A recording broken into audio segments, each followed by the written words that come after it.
mašīnas, jo viņa BMW, ar kuru viņš startēja pirms tam, uzvedās, pilnīgi pavisam savādāk. Un tādēļ jāpierod pie jaunās mašīnas, gan pie gabarītiem, gan pie piekaras, pie vispārējā. Kratim līdz šim ir ļoti labi gājis visās sacensībās, kurās viņš ir piedalījies.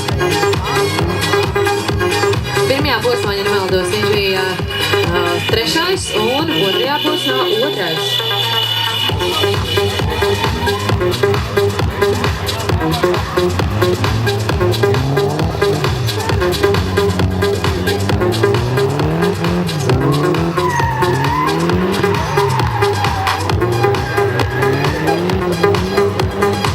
Es zinu, ka daudzi publikā tur iekšas tieši par gati.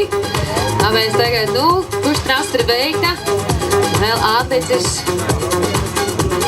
pavisam nedaudz, lai izturētu. Zaļais karoks viņam, tādā vietā viņam bija ideālā josa.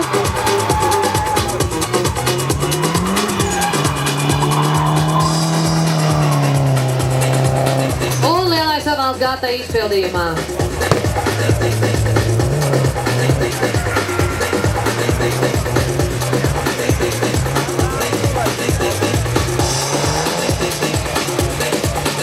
Ļoti skaistā leņķī.